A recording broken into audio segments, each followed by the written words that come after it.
And welcome back here, folks, on the Postgame Report. We're now here with head coach TJ Rines.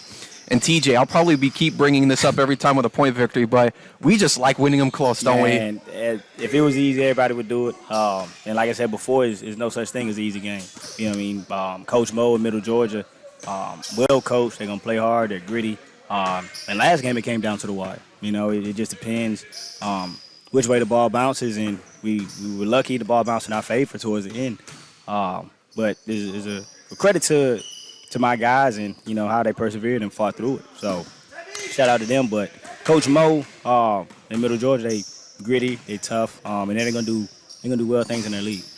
You know, that was something Nick and I were talking about on the broadcast as well. It seems like between you and Coach Mo, it's like two grandmasters in chess going at it, where it's like you guys match up so well against one another, and it's like from a team effort, you know when to execute at certain points, and you know when there's a run that's coming up, like an 8-point run, it's like you calm down, you sit back, and all of a sudden the Knights, just like that, are able to eradicate an 8-point lead that we had, and then when they have a lead, we do the same thing. We find a way to regroup, get the points back, and then go up some. So you look at this game tonight, and I think the biggest thing that we enjoyed seeing was the way you guys battled back as a team, as a group, and was able to get the final result that you needed. Basketball is a game of runs. You know what I mean? Just depends on the team who can withstand that run, whether it's a 8-2 or 14-4. Who can withstand that run, lessen that run, and fight back and battle back.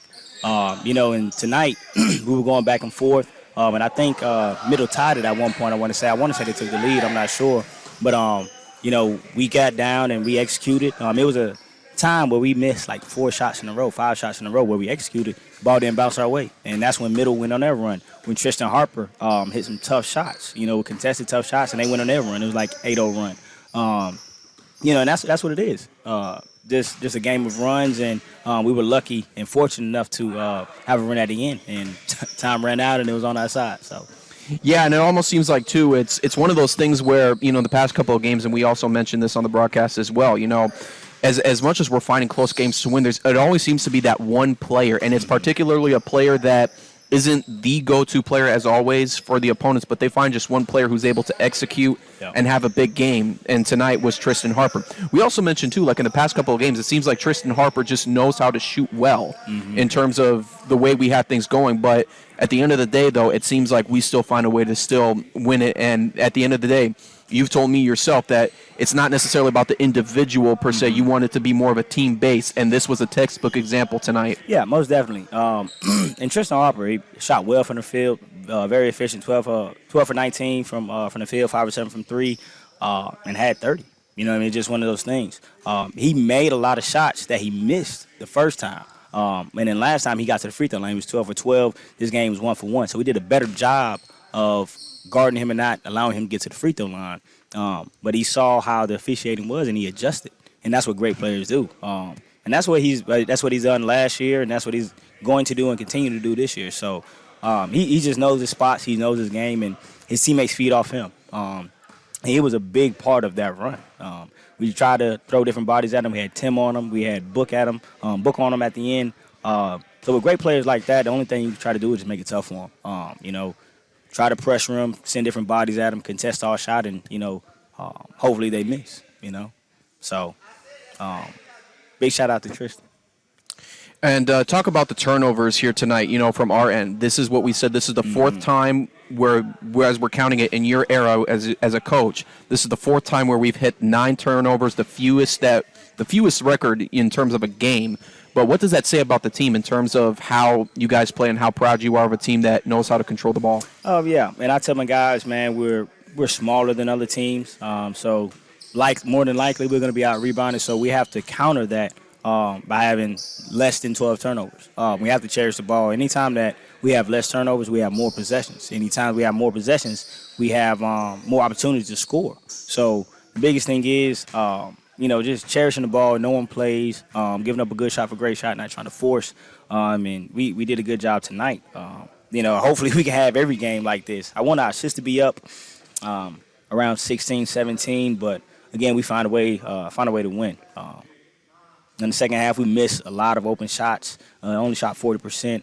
But we got great looks, and I tell my guys, man, as long as you execute, don't turn the ball over, those shots will eventually start to fall. They'll eventually start to roll.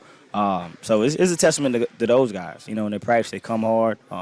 They come in, practice hard, and try to execute. And the coaches were on them. So they found a way to win at the end.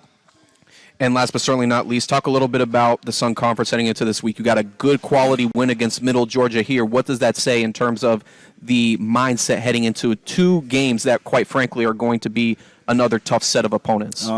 Same thing. Like I said, last game is going to prepare us for the Sun Conference. You know, Ave being a good team, swept by them last year, and then Southeastern we split 1-1. So again, it doesn't get any easier. You know, so we have to just like I told my guys, celebrate tonight. Chill, do homework, whatever it is. But as soon as we wake up, 0-0. That's how we have to treat every game, every approach. New opponent, they're going to come. They're going to be well coached. They're going to play hard. So again, at the end of the day, it's all about being disciplined. Who can be disciplined and run their stuff through. So it's definitely going to prepare us. Definitely going to prepare us. Absolutely, and we're looking forward, like I said before, and I'll probably say it again, we're definitely looking forward, and already, 5-2 start is nothing to laugh about, but it's got to be excited, but we know that from your perspective, it's about the team first. Yes, most definitely. 5-2 is great, but like I tell my guys, we're not just trying to be satisfied with 5 wins. We're not trying to be satisfied with 10 wins. The only thing we're trying to do is just get better every day. 1%, every practice, every game, every possession, whatever the case may be, and at the end of the day, we want to compete for a Sun Conference championship. We want to go to the national tournament and make a run. So, again, this 5 wins is not our end goal. We're trying to win, and we have to do that collectively, whether it's, guys playing 32 minutes or guys playing 8 minutes, guys playing no minutes. We need everybody 1 through 15, from me all the way down to the red shirts, So, it's a collective effort. It's a testament to those guys buying in, and hopefully we can continue to have this thing rolling.